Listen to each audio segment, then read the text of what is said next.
예수님께서 예루살렘에 입성하십니다. 이제 본격적으로 예수님의 공생애의 본질적인 목적인 십자가의 대속 사건에 다다르고 있습니다.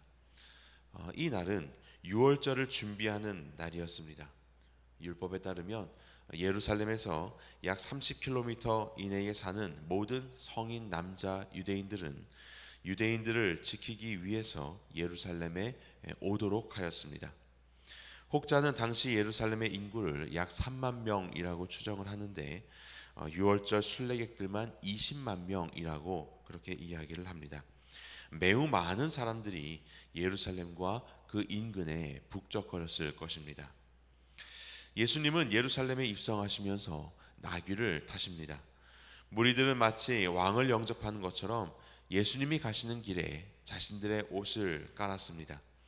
그리고 종려나무 가지를 꺾어서 흔들었습니다. 이는 마치 시몬 마카비우스가 유명한 승리를 거둔 후에 예루살렘으로 입성할 때에 사람들이 보여주었던 행함과 같았습니다. 시몬 마카비우스는 예수님께서 오시기 전에 약 150년경에 로마에 대항하여서 무력 항쟁을 벌였었던 유대인 지도자들 중에 한 사람이었습니다. 군중들은 마치 시몬 마카비우스가 승전하여서 예루살렘으로 들어왔던 것처럼 예수님이 로마에 대항하여 유대 나라를 일으키고 자신들의 가난과 고난을 부요함과 풍요로움으로 바꾸어 주시기를 원했던 것입니다. 예수님이 입성하실 때 군중들은 호산나를 소리 높여 외칩니다. 호산나. 시편 118편 25절의 말씀을 인용한 것입니다. 이제 구원하소서. 고난에 빠진 백성들이 자신의 왕이나 신에게 도움을 요청하는 소리입니다.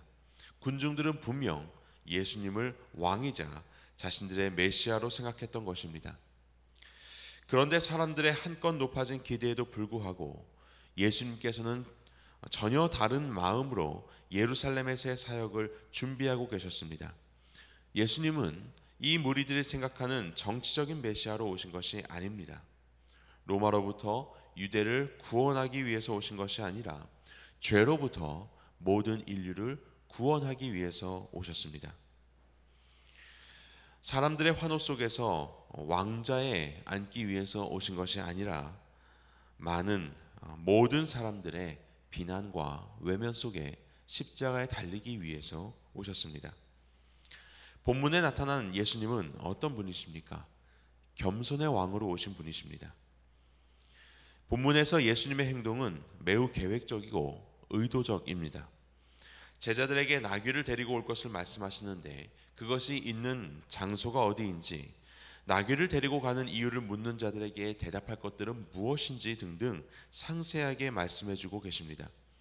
이제부터 펼쳐질 예루살렘에서의 한 주간 동안의 사역은 철저히 예수님의 계획과 주도 아래서 펼쳐질 것을 보여주고 있는 것입니다.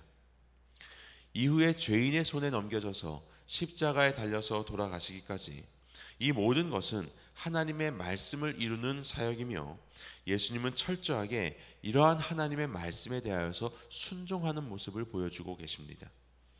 나귀를 타고 입성하는 것은 스가랴서 9장 9절에 나온 주님의 예언입니다. 그는 겸손하셔서 나귀를 타셨다, 이렇게 예언을 하고 있습니다. 예수님의 겸손은 사람 앞에서 낮아짐이 아니라 하나님 앞에서 낮아짐이었습니다. 하나님의 말씀 앞에 철저히 순종하는 겸손이셨습니다. 우리에게 주시는 적용점은 무엇입니까? 겸손하라입니다. 겸손하라. 우리의 주인이시며 우리의 성화의 모범이 되시는 예수님을 따라서 우리도 겸손해야 합니다. 그런데 두 가지 기억해야 할 것이 있습니다. 첫째는 하나님 앞에서 겸손하는 것입니다. 하나님 앞에서 겸손하는 것. 겸손이라는 낱말의 뜻은 남을 존중하고 자기를 낮추는 마음입니다. 우리는 사람 앞에 겸손하기 이전에 먼저 하나님 앞에 겸손함으로써 내 삶에서 하나님을 존중하고 그분의 말씀 앞에 나를 낮추어야 합니다.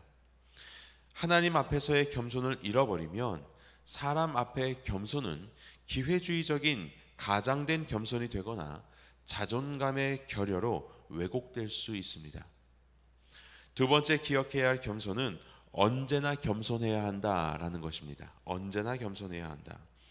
우리는 쉽게 겸손을 말하면 쉽게 우리가 생각할 수 있는 것은 무엇인가 부딪힘의 상황에서 그러한 상황 속에서 내 의견을 철회하는 것, 내 감정을 양보하는 것이라는 특정한 상황을 떠올릴 때가 많습니다. 그러나 겸손은 모든 상황이어야 합니다. 부딪힘이 없을 때에도 하나님께 순종하기 때문에 하나님께서 원하시는 삶을 실천하는 것입니다. 이러한 겸손은 헌신과 전도로 이어지게 되는 것입니다.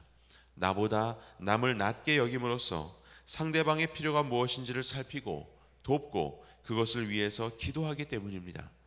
겸손은 우리의 일상이 되어야 합니다. 성 밖에 있는 가난한 무리들은 그들에게 찾아올 평안과 부와 명예를 갈망하면서 예수님을 찬양했습니다.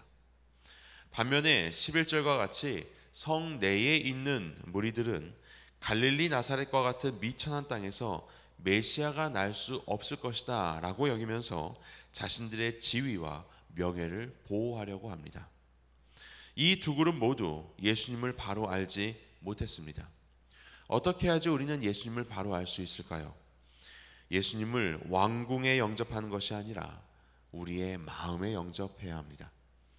그때야 비로소 말씀 되신 예수님이 내 안에 좌정하셔서 하나님의 뜻을 깨달아 겸손의 삶을 살 수 있기 때문에 그렇습니다.